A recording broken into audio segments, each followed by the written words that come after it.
Hello, and welcome back to Along This Spiritual Journey.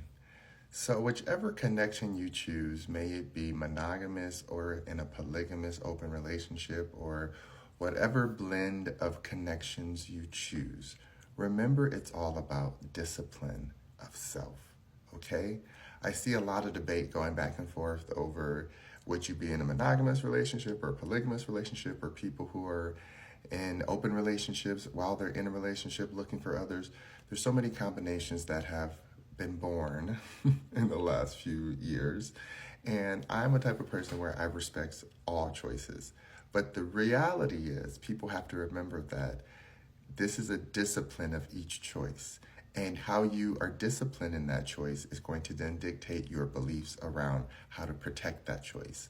Now, I always tell people there's nothing wrong with someone standing up for their beliefs, but I'm not going to attack someone else's choice because I don't understand it.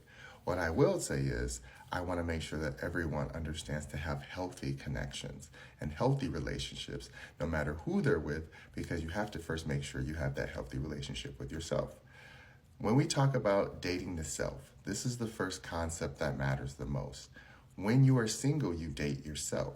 So if you are able to take yourself out to dinner, go to that park, go to that concert, go hang out with friends, do things you enjoy doing, that is dating yourself, because you're allowing the soul that's incarnated in you to interact with this human flesh and ego and enjoy itself. This, when we say, I had a really good day, and you're not thinking about boys or girls or love or anything, you're just thinking about who you are and just what makes you joyful. That's dating yourself when you're single.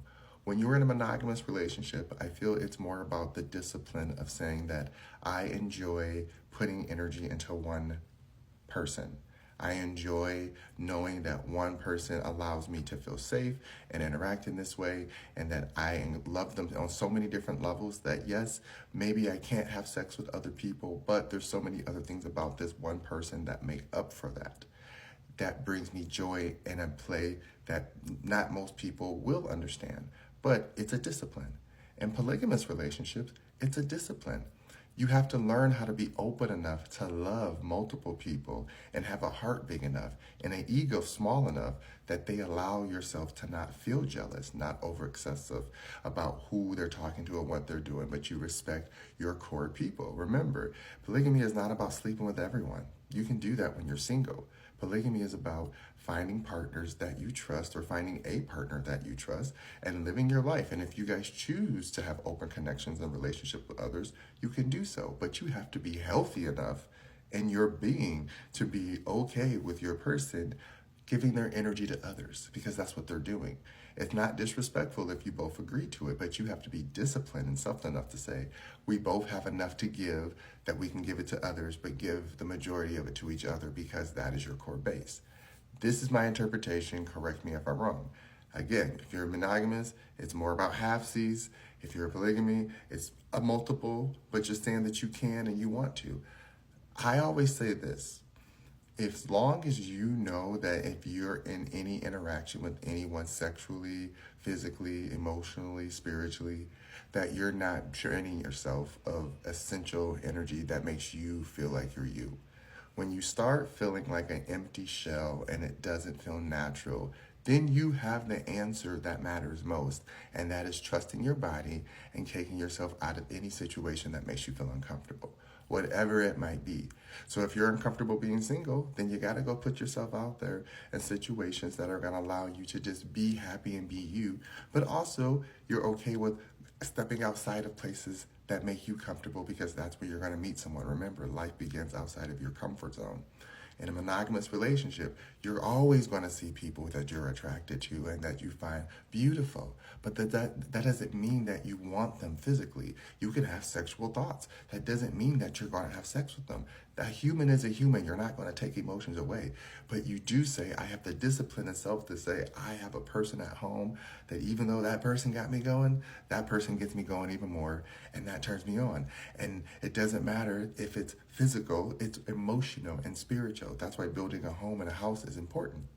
And again, with polygamy, it's the same thing. You get the same thing with the monogamous, but with polygamy, it's about knowing that if your partner is able to go out there and open themselves to someone, and they connect themselves to energy that might not always be healthy, you guys have the core values to bring yourself back and say, listen, this person is not healthy for our connection. They gotta go. And if you both respect that, they'll respect that. If it starts becoming toxic where they're like, well, I love them and I want to keep them, that's when it becomes distorted. That's what most people believe it is. And I don't think that's fair. Most of the time you see people who are really unhealthy, unfortunately, and they're in a toxic codependent relationship, and then they're inviting others in and saying, look at us, this is who we are. To each your own. I prefer to know that if I'm going to ever put myself in a situation where my partner wants to express that energy, I have enough understanding of self to say, if I try this and it doesn't feel right, then I have to walk away from this current situation no matter how long I've invested in it. And if I try this and I like it, then this might be our new thing. And if they don't like it anymore after a certain point, and if this is my core person, then I have to take myself out of that situation. This is how I feel it should go. I don't know how it really goes because I choose to be one of those people where I stay single because I love me. And if I choose to be in a connection, it will be not monogamous because for me, that's all I know. That's all I've been around. I'm old school, and that's a belief. That's not something to say that I can't change later, but it's something that I have experienced in my younger years where I was in a lot of dating situations that were open. And it was enough that I knew that I didn't want that to be my end result because I wanted to always try to discipline myself in being with one person. Again, I don't know what will happen in the future, but at least I know that I can quantify my being of self with that place and not judge others. I think that's what's most important because I always say I can speak on a topic without being biased to others' beliefs, but I want to make sure that the people who are involved at the core are healthy and protective and nurturing and loving, and you understand that there's always a level of healthy communication. There will be disagreements, but it will be talked about and worked out. May it be outwardly or inwardly, that you know how to find balance and keep that homeostasis into the point that your emotions and your ego and your soul all align with what you want and you attract in like energies. I hope that makes sense. Love ya. Mwah.